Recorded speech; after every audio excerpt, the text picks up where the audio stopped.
यस्यास्ते हृदये संवित्तं सिंहमहं भजे।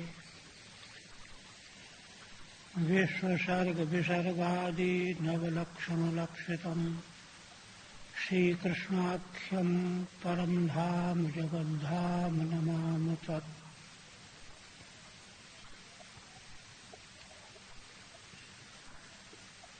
श्रीमद्भागवत शास्त्र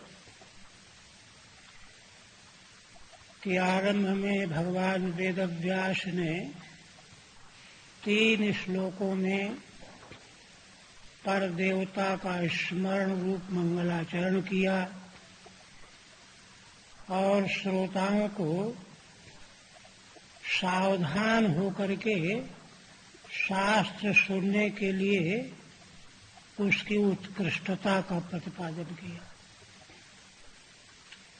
और साथ में कहा कि यह अत्यंत वेद कल्पतरु का वृक्ष फल है, इसलिए इसको नित्य निरंतर सेवन करना चाहिए, पान करना चाहिए। इस तरह से सबको आहूत करके प्रेरित करके अब शास्त्र का आरंभ करते हैं। सूत शौनक संवाद के द्वारा,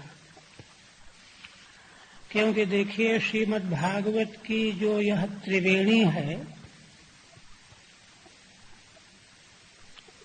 है, इसमें भक्ति, ज्ञान और वैराग्य 3 की त्रिवेणी है। यह जैसे श्री गंगा जी गोमुख गंगोत्री से प्रकट होती हैं और धीरे धीरे आगे प्रवाहित होती हुई उत्तरकाशी, ऋषिकेश, हरिद्वार और फिर इलाहाबाद, प्रयाग, वाराणसी तक विस्तृत होकर के आ जाती। उसी प्रकार से यह भक्ति, ज्ञान, वैराग्य की त्रिवेणी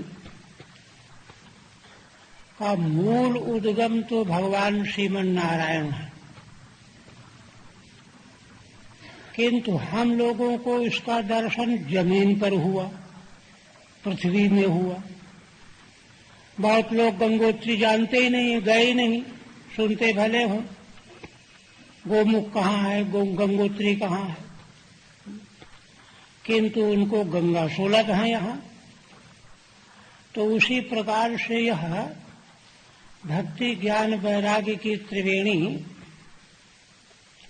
वैकुंठ धाम से भगवान नारायण से प्रकट हैं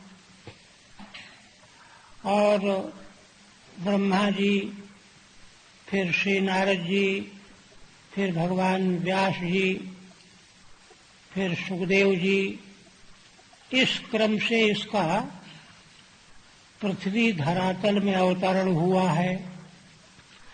तो उसी क्रम से जहाँ जैसा सौलभ्य है उस रूप में वर्णन करने जा रहे हैं। यहाँ एक श्रोता वक्ता के रूप में नैमिषारण्य में सूत और शौनकादि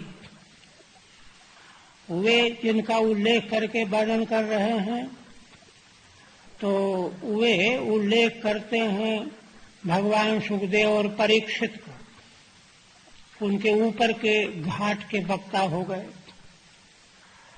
और भगवान सुखदेव जी जब वर्णन करते हैं तो भगवान ब्रह्मा और नारद का प्रसंग सुनाते हैं,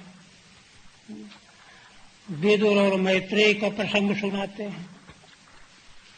तो इस तरह से यह भक्ति, ज्ञान, वैराग्य की त्रिवेणी रूप जो श्रीमद् भागवत है, यह उच्च स्तर से भगवान के अनुग्रह से प्रकट होकर के हम लोगों तक, पृथ्वी लोक तक सुलभ हुई है।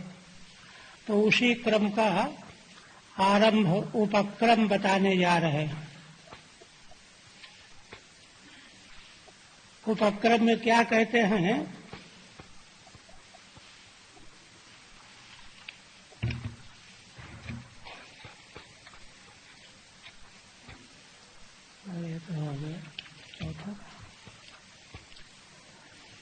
कहते हैं नैमिषे अनिमिष क्षेत्रे ऋषयः शौनकादयः सत्रं स्वर्गाय लोकाय सहस्र सममाशत। उपक्रम का निरूपण कर रहे हैं कि नैमिषारण्य एक महान तीर्थ है, पृथ्वी लोक में प्रसिद्ध तीर्थ है। 88,000 ऋषि वहाँ नित्य निरंतर निवास करते हैं, तप करते हैं, अग्निहोत्र करते हैं। तो उसी क्षेत्र में निरंतर इतिहास पुराण की कथा सूत जी महाराज के द्वारा चलती रहती है। जैसे हमारे महाराज जी के आश्रम में यहाँ भी प्रातःकालीन सत्संग, मध्याह्नकालीन, सायंकालीन, ये महिमा है। तो नैमिषारण्य का परिचय देते हुए कहते नैमिषे अनिमिष क्षेत्रे। नैमिषारण्य की व्याख्या श्रीधर स्वामी करेंगे। अनिमिष कहते हैं भगवान विष्णु को। अनिमिष क्षेत्रे भगवान विष्णु का क्षेत्र है, वैष्णव क्षेत्र है नैमिषारण्य। तो उसमें शौनकादय ऋषयः, शौनक आदि जो ऋषि हैं, बहुत संख्या 88,000 संख्या है। सत्रम स्वर्गाय लोकाय, स्वर्गाय लोकाय, स्वर्गाय का अर्थ है भगवान विष्णु वासुदेव। स्वर्गे गीयते स्वर्गायः भगवान वासुदेवः विष्णु। उनका जो लोक, विष्णु लोक, उसको प्राप्त करने के लिए शौनक आदि ऋषि नैमिषारण्य क्षेत्र में 1000 वर्ष में पूरा होने वाले सत्र का आयोजन किए हुए। सत्र शब्द का अर्थ होता है जहाँ सभी ऋत्विज और यजमान समान योग्यता के हों, सब वेदज्ञ, कोई किसी से कम नहीं। और वही सब यजमान का काम करने वाले भी, ऋतुज का काम करने वाले भी, यज्ञाचार्य का काम करने वाले, सब ऋषि समान योग्यता के थी। तो उनके द्वारा जो आरंभ किया गया सामूहिकी सत्र है, उसको यज्ञ को सत्र कहते हैं। तो उसका आरंभ किया और 1000 वर्षों में पूरा होना था। 1000 वर्ष में पूरा होने वाला सत्र यज्ञ आरंभ किया। किस लिए आरंभ किया? भगवान के विष्णु लोक को प्राप्त करने की अभिलाषा से। और आगे फिर कहते हैं तैकदात मुनय प्रातर्हुत हुताग्नयः संस्कृतम सूतमासीनम पप्रच्छुरिदमादरात्। ऐसे वे ऋषि नैमिषारण्य निवासी, एक दिन की बात है कि वे प्रातःकाल हुत हुताग्नयः, अग्निहोत्र आदि कर्म जिन्होंने संपन्न कर लिया है। प्रातःकाल 4 बजे उठना, नित्य नियम आदि संपन्न होकर के अग्निहोत्र करना। अग्निहोत्र सूर्योदय के पूर्व भी होता है या सूर्योदय पर भी होता है, करके और सत्कृतम सूतमासीनम। सूत जी महाराज समय से आ जाते थे नित्य प्रति कथा करने के लिए, श्रोतागण अपना आते रहते थे। तो सूत जी को आदर पूर्वक पहले जाकर के उनका आदर किया, सत्कार किया। और इदम बक्षमाणम आदरात् पप्रच्छु। आगे जो ऋषि प्रश्न करने जा रहे हैं उसको बड़े आदर से ऋषियों ने पूछा। माने एक तरह से ऋषियों ने जैसे शाम को आपस में परामर्श कर लिया था कि कल जो है ऐसा प्रश्न करना चाहिए हम लोगों को। तो संख्या बहुत ज्यादा है, तो सभी तो बोलने लगेंगे तो गड़बड़ हो जाएगा। तो शौनक जी बर्हबित शाखा के ऋग्वेदी हैं, तो उनको सौंपा गया कि आप प्रश्न कीजिए, हम सब लोगों की सम्मति वाला प्रश्न, ऐसा प्रश्न आप कीजिए। तो उनके प्रश्न की मंशा तो सभी की वही है, किंतु तय कर लिया गया कि वे पूछेंगे, शौनक जी विशेष करके। आप श्रीधर स्वामी कहते हैं,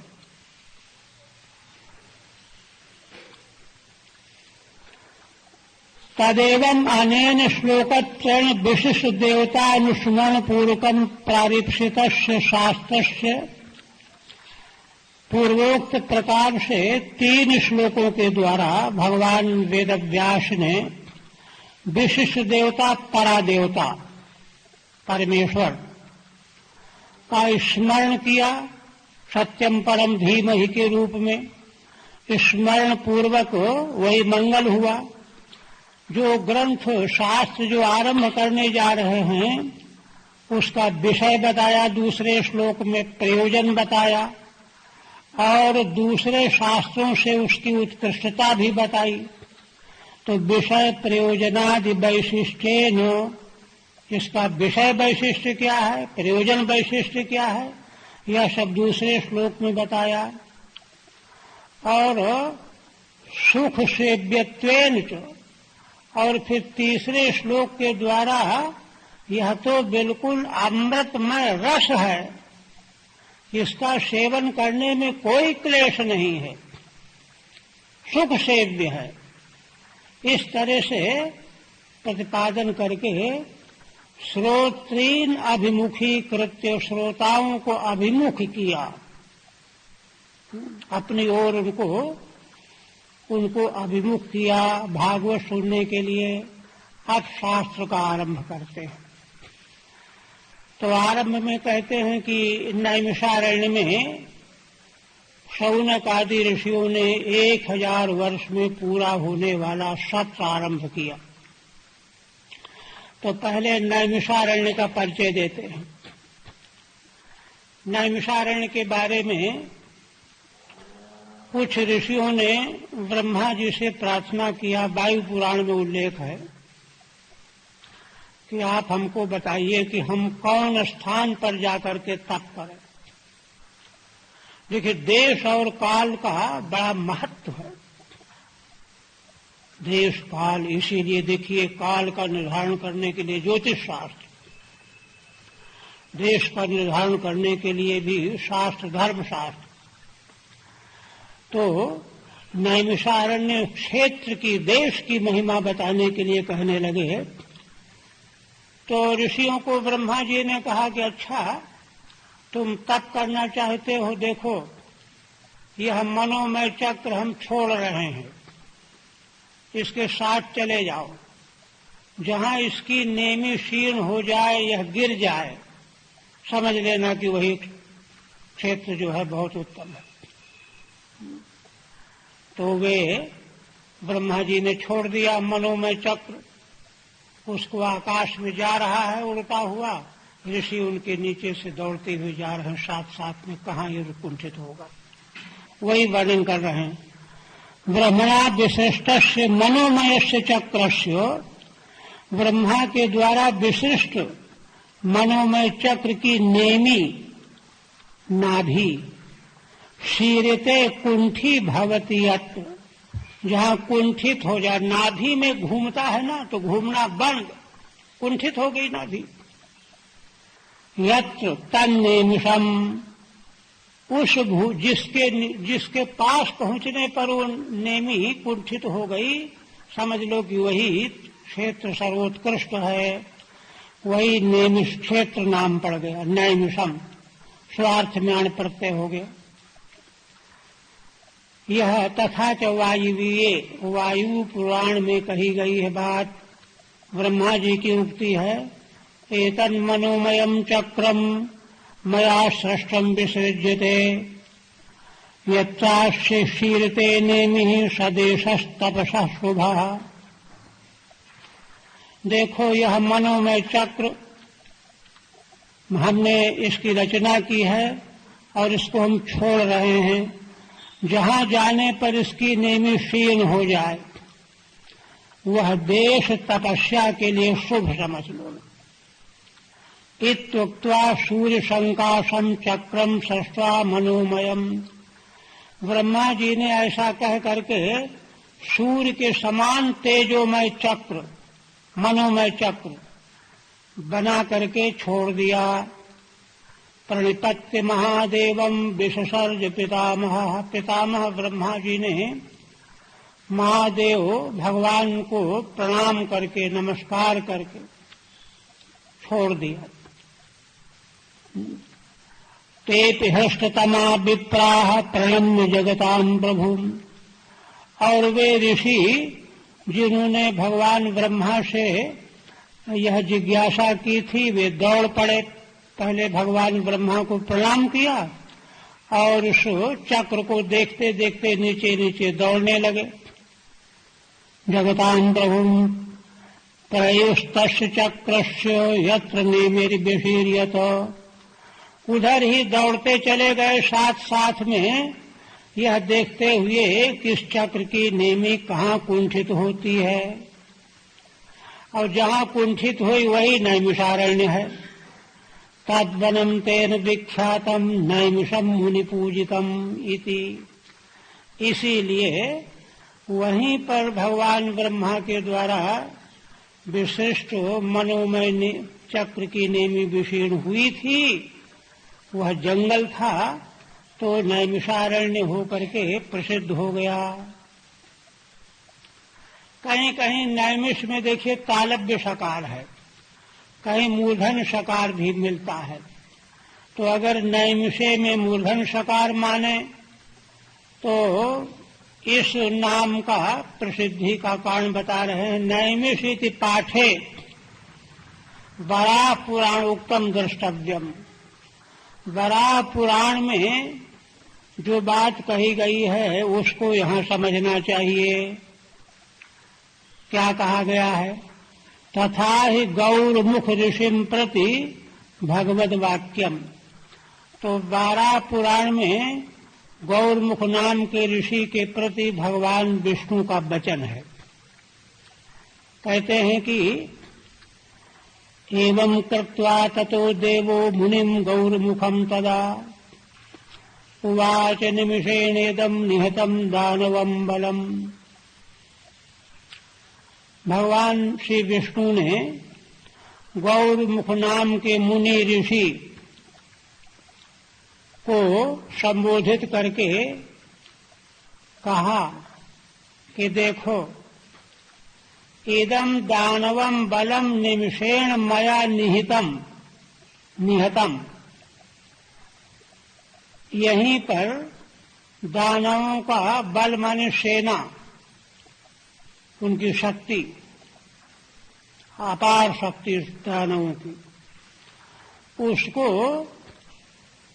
निमिष में, एक निमिष माने एक पलक मारते मारते मैंने यहीं पर भस्म कर दिया है, नष्ट कर डाला है।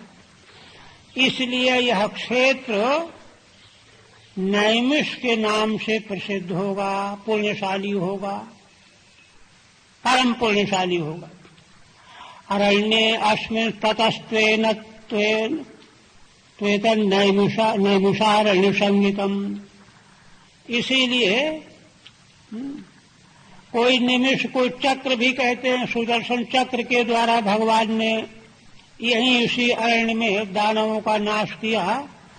और कोई निमिष भगवान का, अनिमिष भगवान का नाम है, तो एक पलक के बराबर समय में ही समस्त दानवों के सेना का संहार मैंने किया है। इसी वन में इसलिए यह नैमिषारण्य करके पवित्र क्षेत्र बन गया। भविष्यति यथार्थम वै ब्राह्मणानाम विशेषकम। और यह नैमिषारण्य नाम से यथार्थ तीर्थ हो गया है। विशेष करके ब्राह्मणों का यहाँ बहुत अधिक हित होगा, उपकार होगा। इस तरह से तालव्य सकार वाले का भी अर्थ हो गया और मूर्धन्य सकार वाले का भी अर्थ हो गया। अब आगे है अनिमिषक क्षेत्रे। तो अनिमिषः श्री विष्णु है। भगवान विष्णु की, भगवान तो कालात्मा है, उनकी पलक नहीं गिरती। पलक गिरा तो गड़बड़ हो जाए। अलुप्त दृष्टित्वात्, क्योंकि भगवान की दृष्टि कभी भी लुप्त नहीं होती। वे हमेशा जागृत रहते हैं। तस्य क्षेत्रे, तो उन्हीं विष्णु भगवान के क्षेत्र में, वैष्णव क्षेत्र में, विष्णु क्षेत्र में, तो वही नैमिषारण्य को भी वैष्णव क्षेत्र भी कहते हैं। तथा चातैव शौनकादि वचनम, शौनक महर्षि इसी स्कंध में, इसी अध्याय में शौनक जी कहेंगे क्षेत्रेस्मिन् वैष्णवे वयम, कि हे सूत जी, हम इस वैष्णव क्षेत्र में नैमिषारण्य में 1000 वर्षों का संकल्प करके बैठे हुए हैं। तो उसी नैमिषारण्य को वैष्णव क्षेत्र कह रहे हैं शौनक जी। इसलिए वैष्णव क्षेत्र भी है, नैमिषारण्य भी है। तो यहाँ पर शौनक आदि ऋषियों ने 1000 वर्ष में पूरा होने वाला सत्र आरंभ किया। स्वर्गाय लोकाय, स्वस्वर्गे गीयते इत स्वर्गायो हरि। स्वर्गाय शब्द की व्याख्या करते हैं स्वर्ग में जिन भगवान का यश गान किया जाए। माने अन्य लोकों में तो गान किया ही जाता है, स्वर्ग में भी गान किया जाए। अथवा जो भी भगवान का यश गान करते हैं वे कहीं भी हैं, वे स्वर्गीय ही हैं। साधारण व्यक्ति कहाँ गान करेंगे? स्वर्गीय पुरुषों के द्वारा जिनका यश गाया जाता है, ऐसे स्वर्गायो हरि ही, उन्हीं हरि का लोक, स्वर्गाय लोकाय, भक्ता नाम निवास स्थानम, भक्त लोग वहीं संतुष्ट होते हैं, भगवान के धाम में ही जाना चाहते हैं, वहां जाकर के ही संतुष्ट होते हैं। निवास स्थानम तस्मई, उसी को प्राप्त करने के लिए ऋषियों ने यज्ञ किया। तत्प्राप्त इत्यर्थः, माने भगवान का वैकुंठ स्थान प्राप्त करने की आकांक्षा से यज्ञ का आरंभ किया।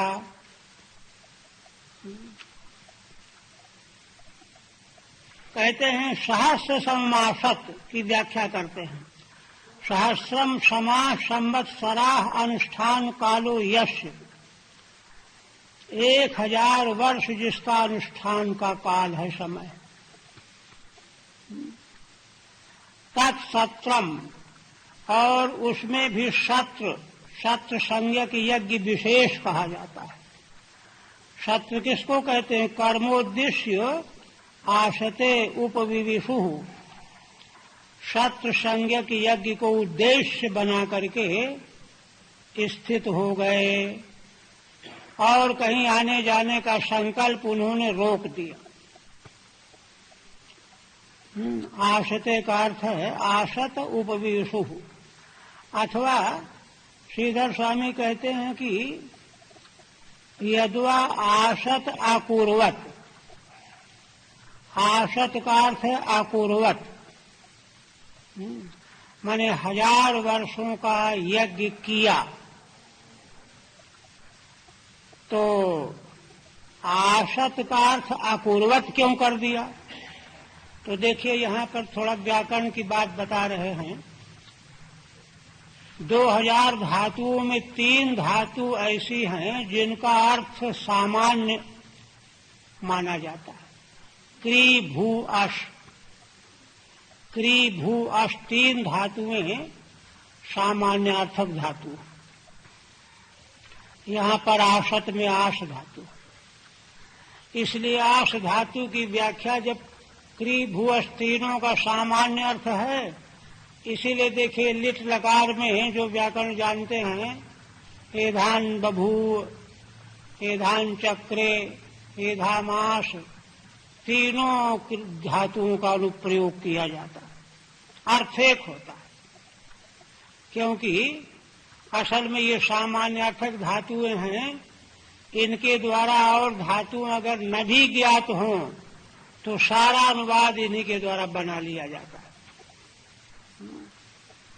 जैसे स्नान करता है, स्नान करने की धातु नहीं मालूम है, स्नाति, तो क्री धातु के योग में बना लो, स्नानम करोति हो गया। भोजन करता है, भक्षति, खादति, नहीं धातु मालूम, भोजनम करोति बोल लो। सोने का नहीं मालूम है, शेते, शयनम करोति बोल दो। क्री धातु के द्वारा सभी धातुओं का अर्थ समाहित हो जाता है। तो इसी बात को लेकर के श्रीधर स्वामी कहते हैं कि आसत का अर्थ है आपूर्वत।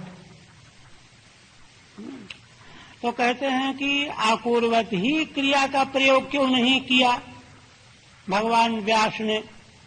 कहते हैं भाई देखो, ऐसा है कि ये तीन धातुएं जो हैं क्री भूअश, जिनको हमने बताया, इनका प्रयोग करो या न करो, इनका अर्थ अपने आप आ जाता है। उदाहरण देते हैं, आलभेत, निर्वपति, उपयंती। आलभेत जैसे कोई पशु यज्ञ कर रहा है तो आलभन करता है तो आलभेत। अब आलभेत की जगह पर यज्ञम कुरियात बोल दो, कोई फर्क नहीं पड़ेगा। निर्वपति बोल दो, संपन्न कर रहा है। उपयंती माने उसको व्यवस्थित कर रहा है। इस प्रकार से जैसे यहाँ है ना, यज्ञ कुरियात बोलो, आलभेत बोलो, निर्वपति बोलो, उपयंती बोलो, अलग अलग बोलने पर भी अर्थ वही है, अर्थ वही है। तो इसी प्रकार से प्रत्योच्चार मात्रार्थत्वेन, यहाँ पर आसत में आस क्रिया का जो धातु का प्रयोग किया गया है वह केवल प्रत्यय लाने के लिए है, क्योंकि तिंग प्रत्यय बिना धातु के आएगा नहीं। क्योंकि केवल प्रकृति का प्रयोग नहीं होता, केवल प्रत्यय का प्रयोग नहीं होता। न केवल आप प्रकृति प्रयोगतव्या ना कि केवल प्रत्यय। तो इसलिए तिंग प्रत्यय लाने के लिए कोई न कोई प्रकृति धातु लानी पड़ेगी। तो आस का प्रयोग कर दिया धातु का, है ना। क्री का कर देते तो भी कोई बात नहीं थी। क्यों? आस का कोई अर्थ विशेष लेना ही नहीं है, इसलिए आस बोल दो, क्री बोल दो, भू बोल दो, है ना, कोई फर्क नहीं है। इसलिए धातु का यहाँ पर प्रयोग केवल है ना प्रत्योच्चारण मात्रार्थत्वेन अस्थिर धात्वर्थस्य अविवक्षितत्वात्। अस धातु का जो धात्वर्थ है वह विवक्षित नहीं है। इसलिए आसत। अब कहते हैं पांचवा कि ताएक दात मुनया प्रातर भूत भूताग्नय, वे ही मुनि जो 1000 वर्षों में यज्ञ पूरा करने वाला आरंभ कर रहे हैं, कर चुके हैं, आरंभ हो चुका। उन्होंने नया प्रश्न करने के लिए आपस में परामर्श करके अब दूसरे दिन अग्निहोत्र आदि नित्य कर्म से निवृत्त होकर के समय हो गया, सूर्य जी आ गए होंगे आसन पर, व्यास आसन पर। तो वहां पर पहुंच गए सब ऋषि और वहां प्रश्न करने लगे। ऋषया ऊचु। देखिए यहाँ पर 5 मिनट जरा सा ऊपर की बात हम बोल देते हैं, क्योंकि श्रीमद् भागवत पुराण की शैली हम पकड़ लें तो जो है विशेष लाभ होगा।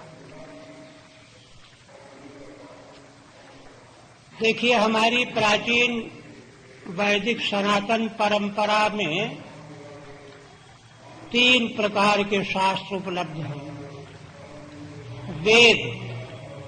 वेदों की शैली क्या है? राजाज्ञा की तरह से। वेदों की शैली राजाज्ञा की तरह, जैसे राजा आज्ञा देता जाओ ये करो, वहां से वापस करो, सेना को वहां भेजो। इस प्रकार से भगवान वेद की शैली है राजाज्ञा की तरह से। इदम कुरु इदम मा कुरु, ये करो ये न करो, विधि निषेध। किंतु विधि निषेध में प्रवृत्ति उसी की होगी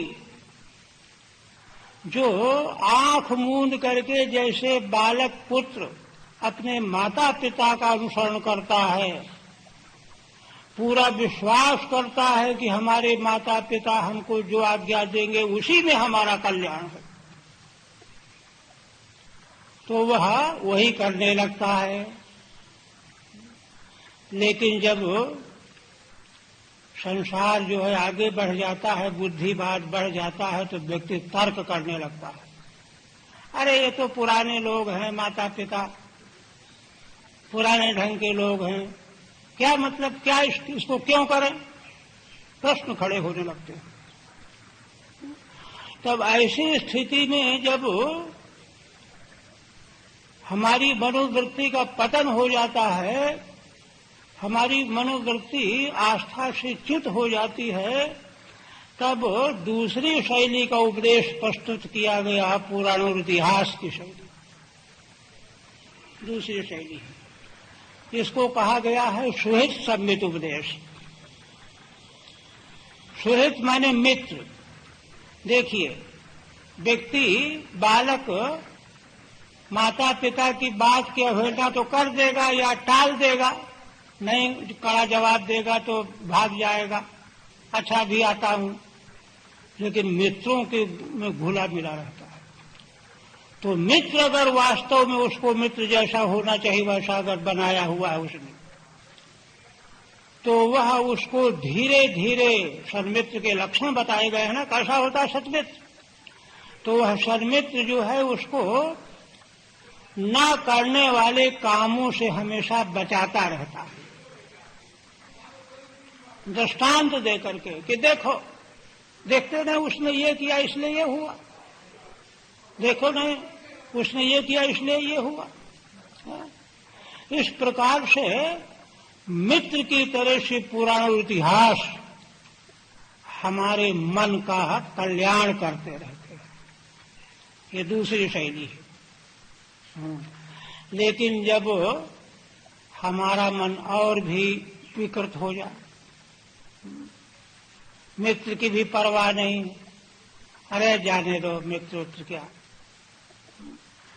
तो ऐसे व्यक्ति को सुधारने के लिए हमारे ऋषियों ने तीसरी शैली का आविष्कार किया है, काव्य शैली।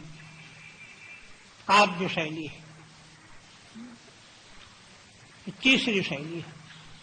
काव्य शैली में क्या होता है? काव्य शैली में देखिए, ये नाटक और ये काव्य, ये सब उसी में आता है। तो इसके द्वारा व्यक्ति जो बहुत नीचे स्तर का भी है, वह भी जब नाटक में देखता है कि श्रवण कुमार ने जो है, अरे अपने माता पिता की सेवा में देखो, अंधे माता पिता को कंधे में लाद करके और तीर्थ करा रहा है, बेचारा जंगलों में भटकना, ऐसे माता पिता की सेवा करना चाहिए। इस तरह के दृष्टांत जब नाटक और काव्य में रचना के माध्यम से देखता है तो प्रभावित हो जाता है, ये उसका महत्व है।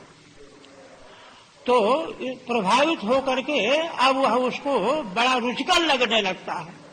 वैसे कथा सुनने नहीं जाएगा, लेकिन इन चीजों को सुनेगा, नाटक देखेगा, तो उसके माध्यम से जो है मनुष्य का कल्याण होता है। तो वेद, पुराण, इतिहास श्रीमद् भागवत में तो बहुत बातें हैं। जैसे महाभारत के बारे में भगवान वेदव्यास ने स्वयं लिखा है, धर्म शास्त्र विदम पुण्यम, यह धर्म शास्त्र है, अर्थशास्त्र है, वेद शास्त्र है और जो है समाज शास्त्र है। कई जो है उसमें उपाधि दी।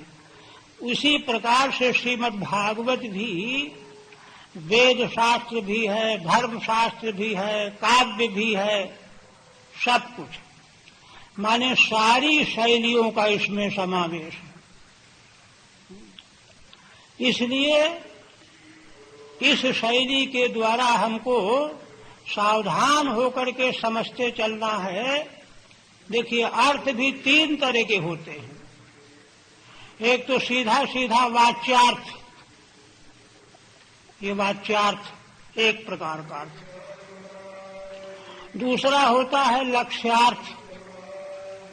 कोई व्यक्ति को कहीं जाना है, रिक्शा चाहिए, रिक्शा जा रहा है, ए रिक्शा, तो रिक्शा थोड़ा सुनेगा, रिक्शा का मतलब रिक्शा वाला, लक्षण से अर्थ है।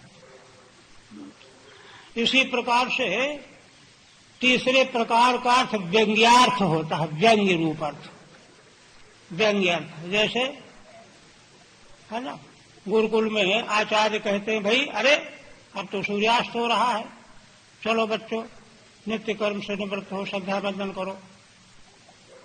गौ चराने वाले, चलो गाय घर ले चलो।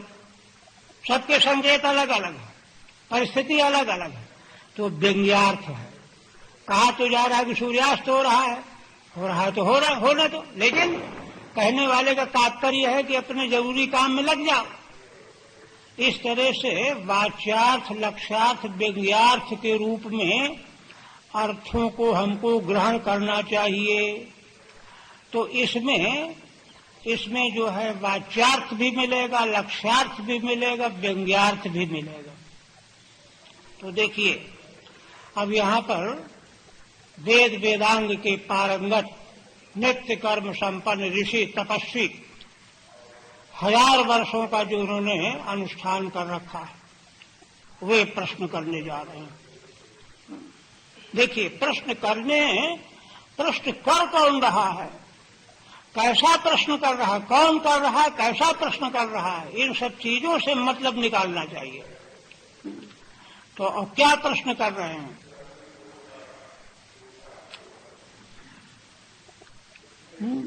पप्रच्छु इदमादरात। तो श्रीधर स्वामी कहते हैं, कहाँ है, सायंकाले हुता एव हुता अग्नयो यैस्ते यद्वा हुते हुतम दध्यादि। हुत का अर्थ दध्यादि साकल्य भी होता है, उसका जिन्होंने हवन कर लिया है ना। तेन हुता अग्नय यैस्ते, माने अग्निहोत्र करके संपन्न हो गए हैं। यद्वा प्रातः काले हुता एव हुता अग्नयो यैस्ते, अथवा प्रातः काल में जिन्होंने है ना आहूत हुई, जिनका पहले अग्नि का आवाहन करते हैं ना व्याज्ञिक लोग, तब हवन करते हैं। जड़ में थोड़े हवन करते हैं, आवाहन करेंगे अग्नि देवता का और तब हवन करते हैं। ऐसी अग्नियों को जिन्होंने तृप्त कर दिया है, इससे क्या कथन करना चाहते हैं? अनेन नित्य नैमित्तिक होम साकल्यम दर्शितम। नित्य नैमित्तिक जो अग्निहोत्र हवन है वह पूरा संपन्न कर लिया, ये दिखाया गया। इदम वक्ष्यमाण मादरात पप्रच्छु। आगे जो प्रश्न करने जा रहे हैं वही प्रश्न किया, पूछा। अब प्रश्न करते हैं। देखिए, जो प्रश्न करना है अभी सीधे उसी को नहीं कह रहे हैं, शिष्टाचार होता है। किसी से महत्वपूर्ण बात पूछनी है, प्रश्न का उत्तर जानना चाहते हो तो शिष्टाचार है। शिष्टाचार जो जितना करेगा उसके अनुसार ही उसको ज्ञान प्राप्त होगा। प्रश्नोपनिषद में आया है कि श्रीकेशादि ऋषि पिप्पलाद महर्षि के यहाँ यह समझ करके कि हमको जो जिज्ञासा है उसका ये उत्तर देंगे, और कोई उत्तर देने वाला नहीं है। वेद वेदांग के पारंगत विद्वान तो छत सभी थे, आए और विधि पूर्वक आए, समिधा लेकर के विनम्रता पूर्वक चरणों में दंडवत किया, प्रार्थना किया कि महाराज हम आपसे कुछ जिज्ञासा हल करने आए हैं। तो देखिए उन्होंने क्या कहा, अच्छा 1 वर्ष तक आप हमारे आश्रम में रहिए नियम पूर्वक, हम देखेंगे पहले आप लोगों को, फिर अगर हम समझेंगे कि आपके प्रश्न का उत्तर देना चाहिए, उत्तर देने लायक आप हैं, तो हम फिर प्रश्न करना, तब हम बताएंगे। देखिए आज का आदमी हो तो कह रहे देखो तो हम इतनी दूर से चल करके आए, 1 साल टाल दिया इन्होंने, 1 साल हटाओ बैठे रहने तो हम दूसरे से पूछ लेंगे, लेकिन ऐसा नहीं। इस तरह से किस तरह से प्रश्न करना चाहिए यह व्यंग्यार्थ यहाँ पर प्रस्तुत किया गया, इसीलिए वो सारी बात कही जा रही है। संवाद शैली का ग्रंथ है ना ये। एक शास्त्र होता है जहाँ सूत्र में बात कहा था तो ब्रह्म जिज्ञासा जन्माद्यश्यतः, केवल सार वाक्य कह दिए गए, किंतु यह संवाद शैली का है। कौन किससे क्या कह रहा है, उत्तर कैसा दिया जा रहा है, इससे विशेष अर्थ ग्रहण करना चाहिए। तो कहते हैं ऋषय ऊचु, ऋषि लोग कहते हैं त्वया खलु पुराणानि सेतिहासानि च नघ। हे सूत जी, आपने समग्र पुराणों को इतिहास के सहित, इतिहास और पुराण दोनों का जोड़ ही है ना, इतिहास के सहित समग्र पुराणों को आपने अध्ययन किया है। हे निष्पाप सूत जी, अलग जो है संबोधन है, और आख्यातान्यप्यधीतानि, और अध्ययन किया है और उनका जो है व्याख्यान भी किया है, उसका प्रवचन भी किया है। देखिए प्रवचन करने से क्या होता है, पढ़ा हुआ विषय मन जाता है। छांदोग्य उपनिषद के 8वें अध्याय के अंतिम 15वें ब्राह्मण में एक श्रुति है, तो वहां पर प्रवचन शब्द आया है मूल श्रुति में। प्रवचन की व्याख्या करते हुए महाभाष्यकार भगवान शंकराचार्य लिखते हैं प्रवचनम अध्यापनम। प्रवचन उसका नाम है कि ऐसा बोलो कि सामने बैठने वाला ग्रहण करे, केवल आकाश पाताल की बातें नहीं। प्रवचनम अध्यापनम, किमर्थम, क्यों, वेद कह रहा है।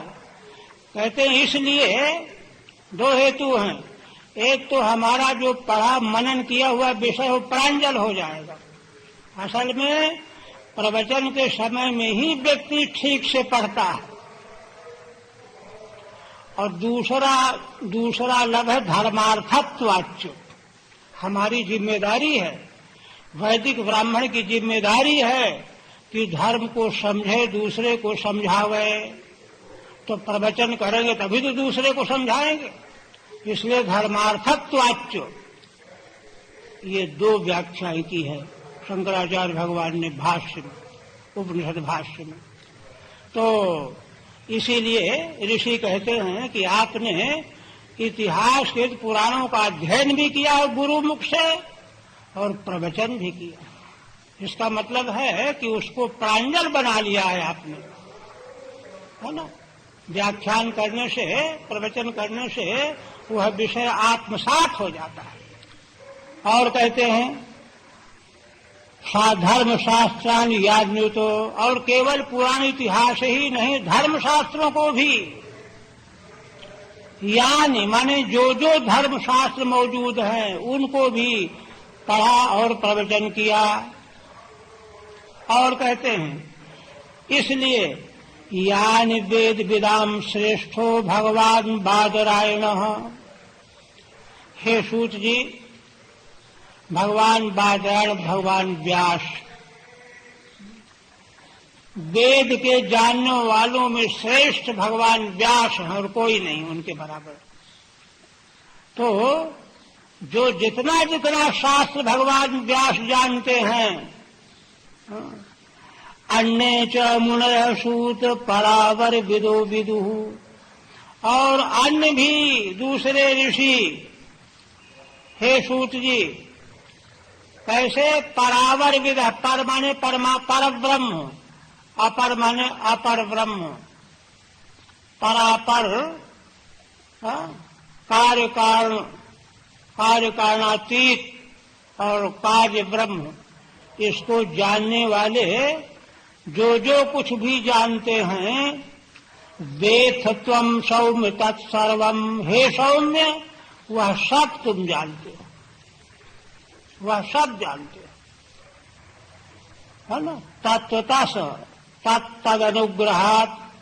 तो कहते हैं कि अरे इतना सब जान गए सूत जी, ये तो बहुत कठिन बात है। तो कारण बताते हैं, तद अनुग्रहात का मतलब गुरु के अनुग्रह से, कृपा से, ऋषियों के अनुग्रह से, कृपा से। ऋषि की, गुरु की कृपा हो जाए तो थोड़े परिश्रम में भी बहुत कुछ, सब कुछ जान जाता है। क्यों? ब्रूयु स्निग्धस्य शिष्यस्य गुरवो गुह्यमप्युतो। अगर शिष्य कोई स्निग्ध है, प्रेमी है, प्रेमी का मतलब प्रेमी होने का नाटक करने वाला नहीं, वंचना नहीं, हार्दिक श्रद्धावान हो, स्निग्ध हो, प्रेमी हो, तो उसको गुरु लोग गुह्यम अपि ब्रूयुः, अत्यंत गोपनीय रहस्य विद्याएं भी बता देते हैं। हमारे शंकराचार्य जी जैसे कहते रहते करपात्री जी महाराज के बारे में, अकेले में बहुत बातें बताया करते थे, तो सेवा तो करते थे।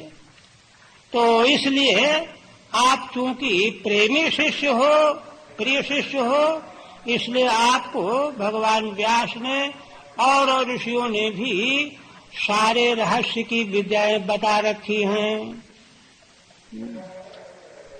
तो ये है। अब दूसरी टीका लीजिए। विविधिशान अर्थान प्रष्टुम च,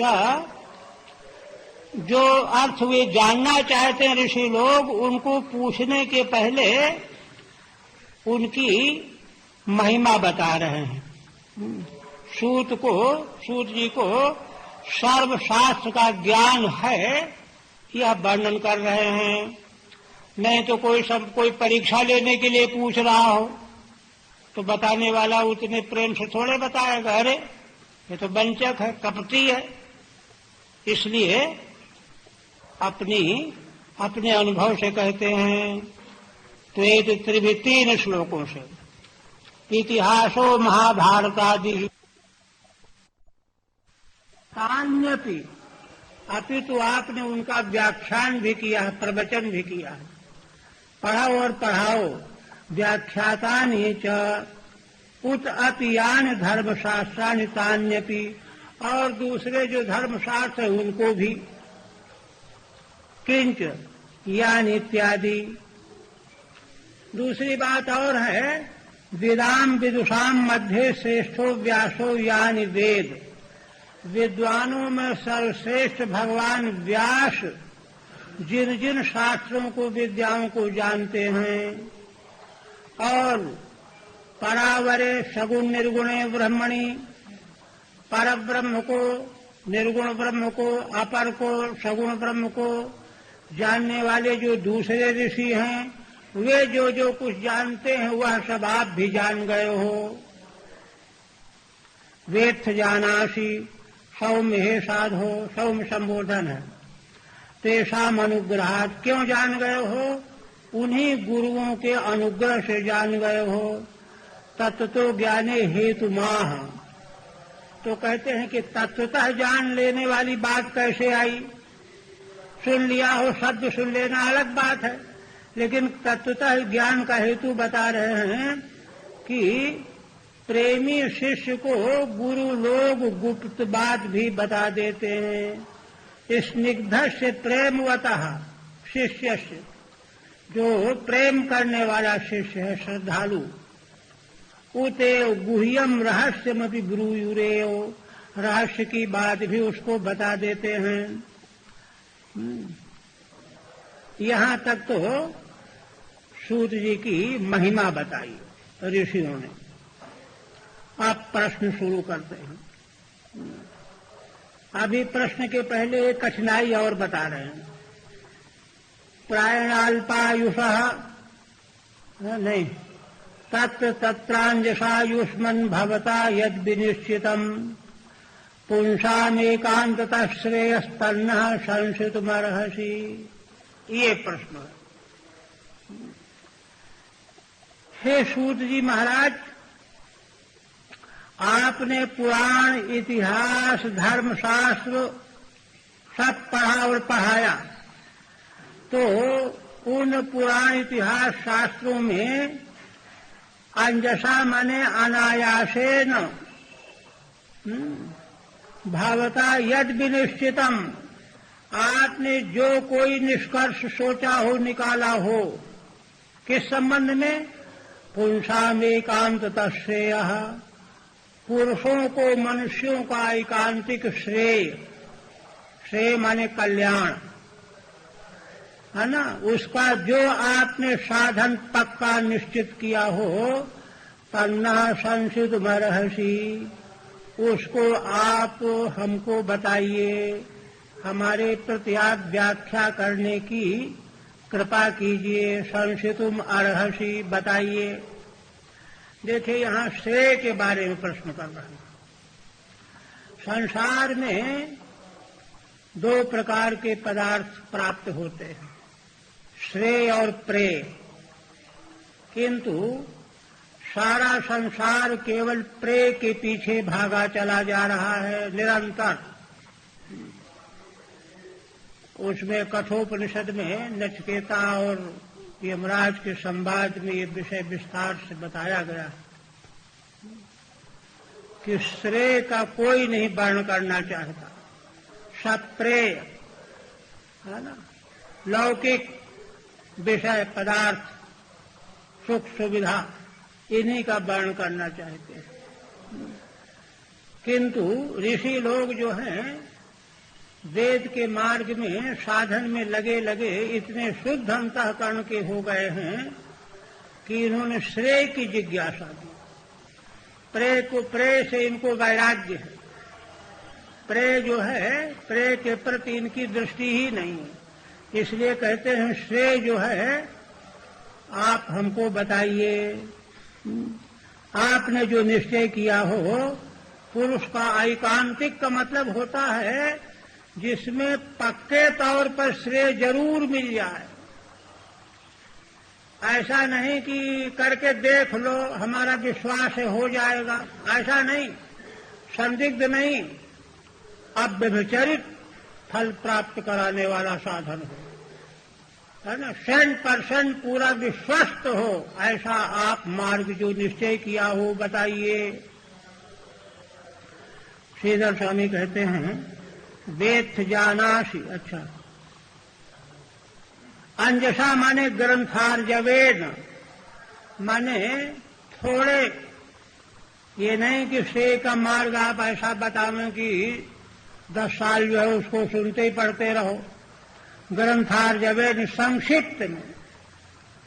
एकांतता माने अव्यभिचारी श्रेय साधनम, माने ऐसा साधन जो उसको अपनाने पर निश्चित रूप से श्रेय सिद्ध होके ही रहे, उसको आप बताइए।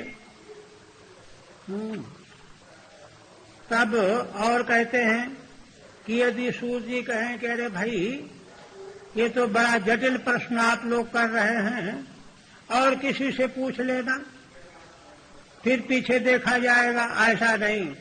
क्यों? प्रायण अल्पायुषः सभ्य कलावस्मिन् युगे जना,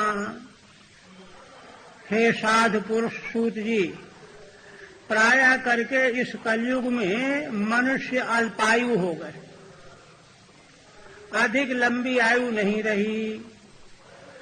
मंदा सुमंदमतयः, और उनकी प्रतिभा बुद्धि भी मंद है, और मंद से भी मंद है। मंद भाग्या, भाग्य भी साथ नहीं देता, रोग ही लग गया कोई।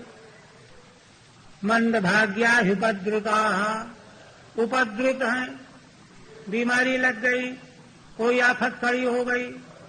अब ये बेचारे लंबे समय तक साधने ढूंढते रहे, ये तो बनेगा नहीं, है ना।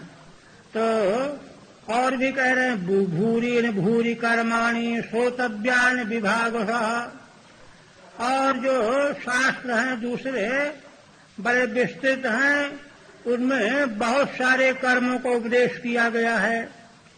उनको सबों को सुनो विभाग से।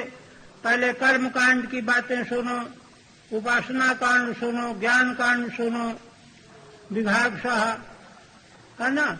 तो इस तरह से अब इतना समय के लिए जीवन लंबा चाहिए। कलयुग में जीवन लंबा है नहीं, बुद्धि उतनी विशुद्ध बुद्धि है नहीं, और भाग्य भी साथ नहीं दे रहा है। इसलिए आप जो हैं इस प्रश्न का अपने निश्चय के अनुसार उत्तर दीजिए।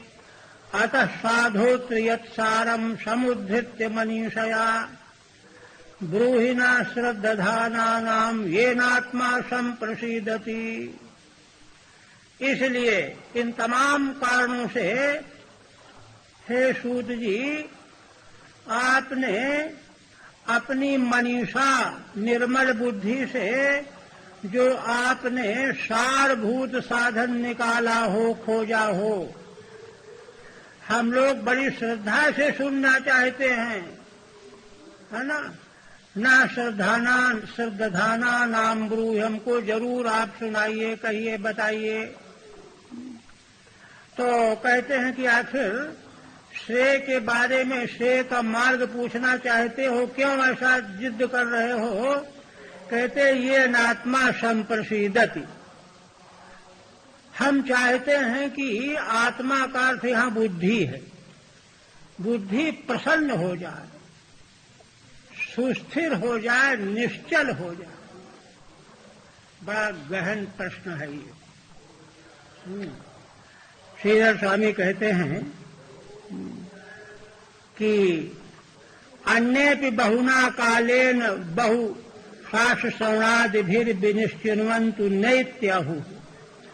दूसरे शास्त्र बहुत सारे हैं, तो उनका बहुत समय में श्रवण करना, श्रवण करके फिर ऊहापोह करके निश्चय करना, यह संभव नहीं है। क्यों? क्योंकि कलयुग में आयु ही लंबी नहीं है। हे सभ्य साधो, अस्मिन् युगे कलौ अत्य अल्पायुषो जनाः, मनुष्य अल्पायु वाले हैं।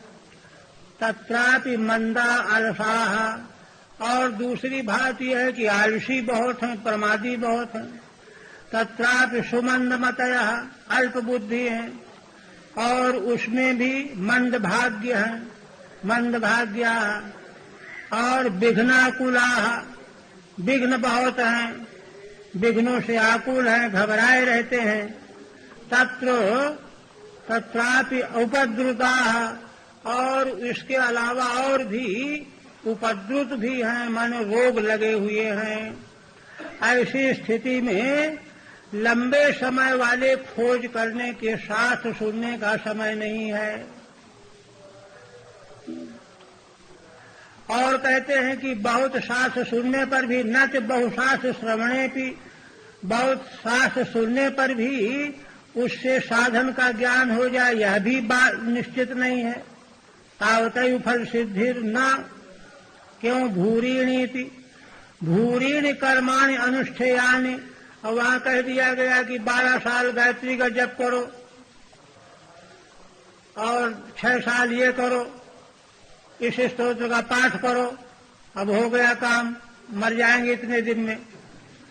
समुद्धृत्य यथावद उद्धृत्य, इसलिए यथावत आप निकाल करके, छांट करके, चुन करके, है ना, येनोद्भूत वचने नात्मा बुद्धि संप्रसीदति सम्यक उपसाम्यति। जिस उद्धृत किए हुए साधन मार्ग से, जिसका आश्रय लेने से बुद्धि संप्रसीदति माने शांत हो जाती है। देखिए, बुद्धि की अशांति, असल में संसार के पदार्थ भी जो चाहते हैं ना, तो बहुतों को उपलब्ध हैं। जिनके पीछे लोग पड़े हुए हैं, दौड़ दौड़ के ढूंढ रहे हैं, वे सब उपलब्ध हैं, लेकिन चैन नहीं है, बेचैन है, उनको चैन नहीं है, बुद्धि शांत नहीं है। बुद्धि कभी शांत होती ही नहीं है। इसलिए ऐसा साधन आप बताइए कि बुद्धि शांत हो जाए। क्यों? बुद्धि की शांति के लिए सब कुछ मिल जाना पर्याप्त नहीं है। बुद्धि अगर शांत हो सकती तो कुछ भी न रहने पर भी शांत होगी, और सब कुछ रहने पर भी शांत नहीं होगी। इसलिए ऐसा श्रेय का साधन आप चुन करके बताइए कि हर प्रकार से बुद्धि निश्चिंत शांत हो जाए। आगे नारद जी ने भी भगवान व्यास से ये बात कही। आप कहते हैं, ये तो एक प्रश्न हुआ। प्रथम अध्याय में 6 प्रश्न किए गए हैं, एक प्रश्न ये होगा। आप कहते हैं, सूत जानासि भद्रम ते भगवान सात्वताम पति देवक्याम वसुदेवस्यो जातो यश चिकीर्षया। दूसरा प्रश्न कर रहे हैं कि हे सूत जी, आप तो जानते हो कि भगवान शाश्वत भक्तों के स्वामी हैं, पति बने रक्षक पालक हुए। भगवान वसुदेव जी के यहाँ देवकी देवी में जिस कार्य के लिए प्रकट हुए, यश चिकीर्षया जाता है। देखिए, ये दूसरा प्रश्न उन्होंने क्यों रखा? असल बात यह है, ऋषि लोग निरंतर साधन अनुष्ठान में लगे रहते रहते उनकी बुद्धि शुद्ध हो गई है, अंतःकरण शुद्ध हो गया है। तो उनको ये आभास तो हो ही गया है कि भगवान श्री कृष्ण के लीला चरित्र ही बुद्धि को शांत करने के जो है उपाय है, मार्ग है, साधन। और किसी उपाय से बुद्धि स्थिर नहीं हो सकती। इसलिए भगवान श्री कृष्ण के लीला चरित्र ही सुनने चाहिए। तो अब ये पहला प्रश्न यही किया कि श्रेय का मार्ग है कौन सा, आपने क्या तय किया है, ये क्या बताते हैं। और फिर उसके पूछने के बाद दूसरे प्रश्न में ये कह दिया कि आप यह बात जानते ही हैं कि भगवान देवकी देवी में जिस कार्य के लिए प्रकट हुए थे, तन्ना शुश्रूषमाणानाम अर्हस्यज्ञानुवर्णितुम, इसलिए उन प्रयोजनों को आप हम सुनना चाहते हैं, आप हमारे लिए वर्णन करने योग्य हो। यस्यावतारो भूतानाम क्षेमाय च भवाय च, क्योंकि भगवान का अवतार संसार के समग्र प्राणियों के कल्याण के लिए और उनके श्रेय के लिए ही हुआ करता है। ये बात वेद सिद्ध है। तो इसलिए भगवान श्री कृष्ण के अवतार का तो मुख्य प्रयोजन आगे प्रतिपादन किया जाएगा। माता कुंती के स्तुति प्रकरण में भी आगे आएगा। तो भगवान के अवतार का मुख्य प्रयोजन यही है कि संसार के जीवों का कल्याण करना। वह कल्याण कैसे होगा? भगवान के लीला चरित्रों का श्रवण करने से हो जाएगा। तो जब इसी प्रयोजन के लिए भगवान ने अवतार लिया है और लीला चरित्र किए हैं तो हो गया। बात तो फिर यही है, श्रेय तो यही हो गया। तो किंतु अपने मुख से नहीं कह रहे हैं कि श्रेय यही हो गया कि नहीं होगा, ये स्वयं अपना निर्णय क्या बताएंगे तब देखा जाएगा। लेकिन सुनने की इच्छा हमारी ये है कि भगवान जिस प्रयोजन को लेकर के अवतार भगवान ने लिया है, जिस प्रयोजन को लेकर के भगवान ने अवतार लिया है, वह आप हमको सुनाइए, वर्णन कीजिए। और भगवान की महिमा को कहते हैं आपन्ना संस्कृतिम घोराम यन्नाम विवशो गृणन ततः सद्यो विमुच्येत यद विभेद स्वयं भयम। हे सूत जी, घोराम संस्कृतिम आपन्ना, कोई मनुष्य प्राणी जीव घोर संस्कृति में पड़ा हुआ हो, डूबा हुआ हो और बेबस हो करके भगवान का नाम कोई ले ले तो ततः सद्यो विमुच्येत, तो इतने मात्र से तुरंत वह उससे मुक्त हो जाता है। यद विभेद स्वयं भयम, क्योंकि भगवान के नाम से तो भय भी भयभीत होता है, चाहे भगवान से तो भय भी भयभीत होता है।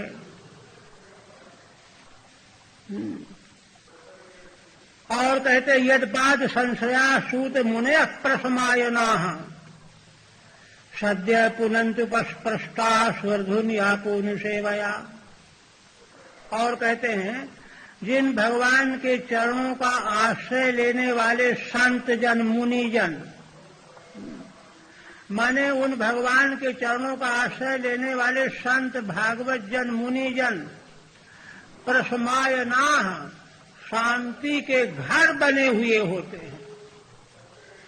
जिन्होंने भगवान के चरणों का आश्रय लिया वे शांति के घर बन गए। अब किसी को शांति चाहिए तो चले जाओ उनके पास। सद्य पुनंतु पस्पृष्टा, उनके चरणों को, संतों के चरणों को जो छू लेते हैं, उनके पास पहुंच जाते हैं तो वे उनको पवित्र कर देते हैं। स्वर्धुन्यापुनुसेवया, स्वर्धुनी माने गंगा जी।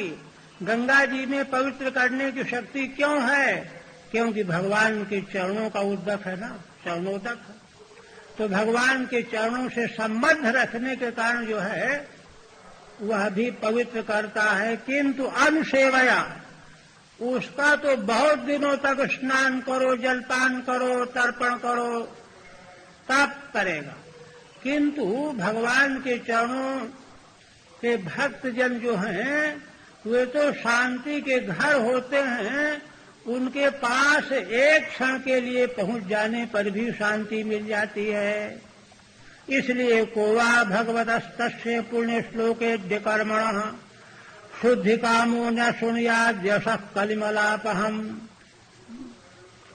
ऐसे उन भगवान का यश पुण्य श्लोके कर्मण, माने पुण्य कर्मा जिनका स्तवन करते हैं या पवित्र आत्माओं के द्वारा जो भगवान स्तवन के योग्य हैं, अथवा जिन भगवान के कर्म स्तुति करने के योग्य हैं, उनके शुद्धि कामो न सुनियाद यशः कलिमलापहम।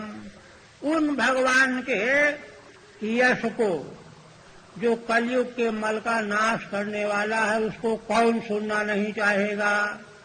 इसलिए आप भगवान श्री कृष्ण के अवतार का प्रयोजन और उनके मंगलमय यश को सुनाइए। दूसरा प्रश्न यहाँ तक है। टीका में प्रश्नांतरम सूत जानासीति पंचभी, 5 श्लोकों में है, 16 तक। दूसरा प्रश्न भगवान श्री कृष्ण के लीला चरित्र के संबंध में। भद्रम ते इति औत्सुकेन आशीर्वादः। ब्राह्मण ऋषि जो हैं बड़े उत्सुक हैं, भगवान श्री कृष्ण के लीला चरित्र सुनाने के लिए प्रार्थना कर रहे हैं। इतनी उत्सुकता है कि सूत जी को आशीर्वाद दिए जा रहे हैं, तुम्हारा कल्याण हो सूत जी। और विस्तरेण आशीर्वाद वचनेन विष्णु कथा विघातो भवतीत संग्रहेणोक्तम। और विस्तार से आशीर्वाद से विष्णु कथा में विघात होगा, इसलिए संक्षेप से ही भद्रम इतने कह दिया। सा हानिस तन्महच्छिद्रम समूह सा च विभ्रम। ब्रकट में है ये, यन्मुहूर्तम क्षणम वापि वासुदेवम न चिंतयेत।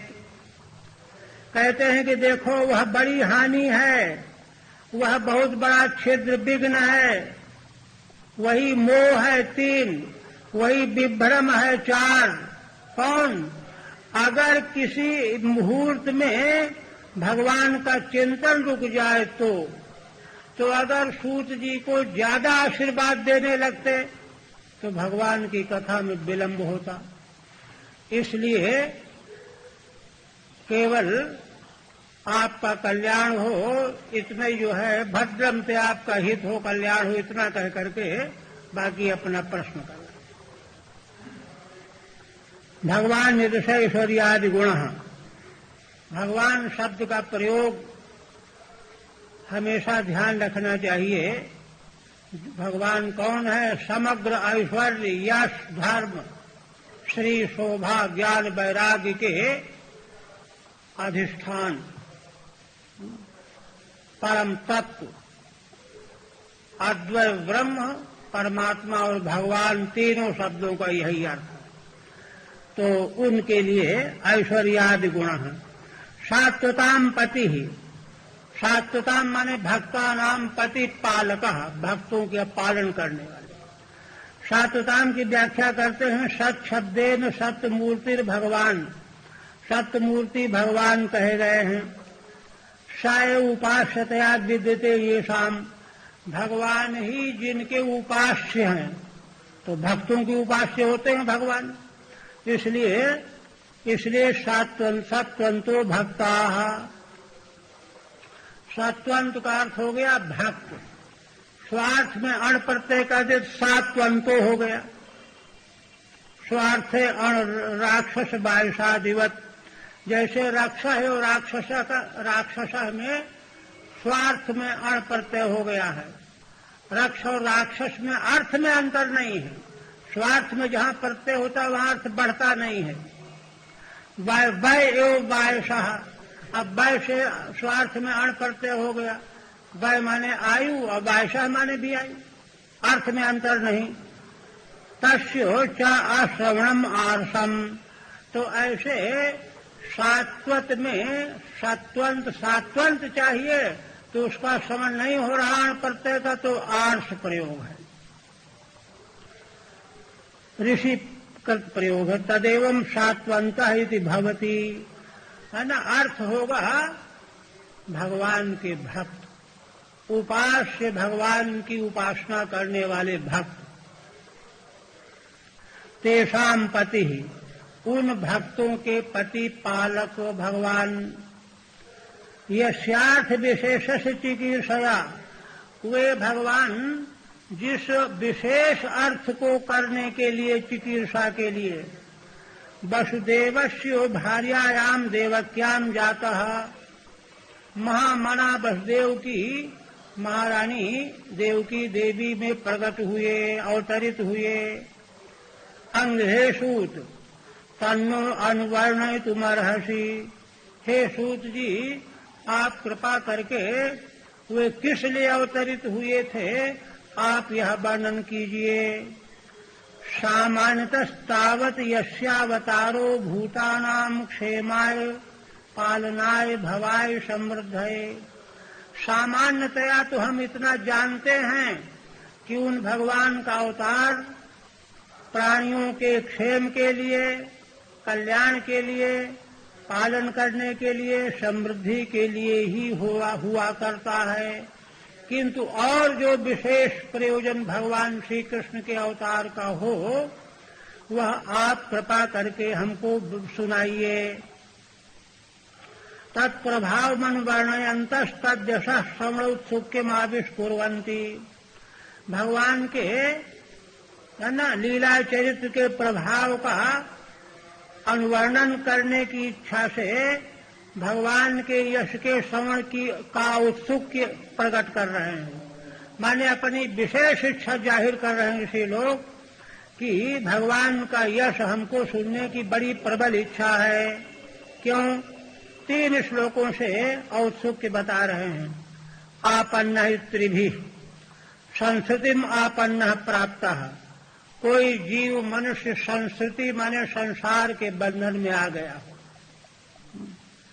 और वह विवश हो करके भी भगवान का नाम ले ले, गृणन उच्चारयन ततः संसते, तो संसार के बंधन से छूट जाता है। अत्र हेतु क्या है इसमें? यतो नामनो भयमपि स्वयमेव बिभेति।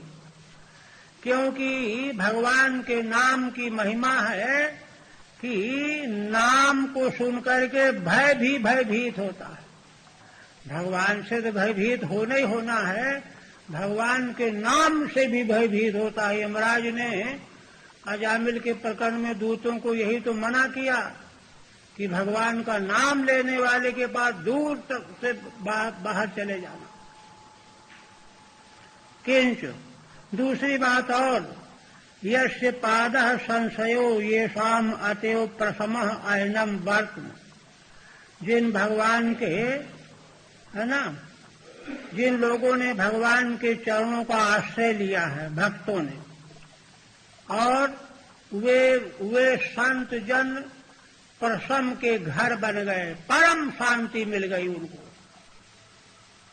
वर्धमासे वायुषाम ते मुनयः, वे मुनि, अथवा भगवान के चरणों का आश्रय लेना शांति का द्वार है, मार्ग है, उसी का जिन्होंने आश्रय लिया है वे मुनि लोग। उपस्पृष्टा सन्निधि मात्रं सेविताः, उनके सन्निधि में कोई पहुंच जाए अन्य व्यक्ति तो सद्य पुनन्ति, शीघ्र पवित्र हो जाते हैं, पवित्र कर देते हैं वे लोग उस जीव को, प्राणी को। और श्री गंगा जी का सेवन करने से भी लोग पवित्र होते हैं। स्वर्धुनी गंगा तस्या आपस्तु तत्पादान निःसृता। स्वर्धुनी गंगा जी जो हैं भगवान के चरणों से निकली हुई हैं, इसलिए निश्चित होकर के वे जीवों को पवित्र करती हैं। न तो तत्र तिष्ठन्त्यः, भगवान के चरणों में थोड़े स्थित हैं, चरणों से निकली हुई हैं, किंतु संत जन तो भगवान के चरणों में ही चरणों को पकड़े बैठे रहते हैं। गंगा जी तो बाहर हो गई धुल करके, संत जन तो निरंतर भगवान के चरणों में ही बैठे रहते हैं, दूर नहीं होते। यही अंतर है दोनों में, है ना।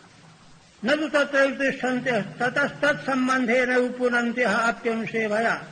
इसलिए गंगा जी इसलिए पवित्र करती हैं कि भगवान के चरणों से संबंध उनका था, इसीलिए बहुत समय लगता है सेवा करने पर। पुनंतु अप्यनुसेवया पुनंति न तो सद्य ही थी, किंतु मुनि चूंकि भगवान के चरणों का आश्रय निरंतर अहर्निश रखते हैं, इसलिए तुरंत पवित्र कर देते हैं। इसलिए मुनियों के पवित्र करने में उत्कर्ष है गंगा जी की अपेक्षा। और आगे कहा गया है ना पंचम स्कंद में, गंगा देवी ने जब भगीरथ जी से कहा कि अरे मैं आऊंगी तो सब पापी मुझ में स्नान करेंगे, मुझ में पाप चिपट जाएगा, उसको मैं कहाँ दूर करूंगी। तब भगीरथ जी ने कहा कि नहीं, आप चिंता न करो, है ना।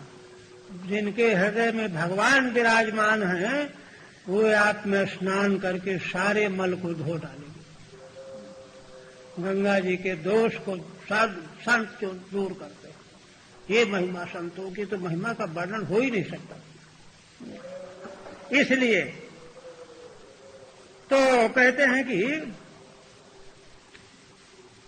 उत्कर्षोक्ति है, कुल श्लोकई द्यानि स्तव्यानि कर्माणि यस्य तस्य यशः। इसलिए जो पवित्र कीर्ति वाले जन हैं उनके द्वारा भगवान का यश गाया जाता है। उनके द्वारा गायन के योग्य जो भगवान का यश कर्म है, उन कर्मों को जो नहीं सुनता है ना, ऐसा कौन व्यक्ति हो सकता है। क्योंकि भगवान के यश कर्म जो है ना, कैसे है, कल मलापहम, कलयुग के मल का नाश करने वाले हैं। भगवान के निर्मल यश का श्रवण करना कलयुग के मल का नाश करने वाला है। संसार दुखोपशमनम, संसार के दुखों का उपशमन करने वाले हैं। इसलिए उनको कौन नहीं सुनेगा। रहने देते हैं, अब जो है यहीं विश्राम देते हैं।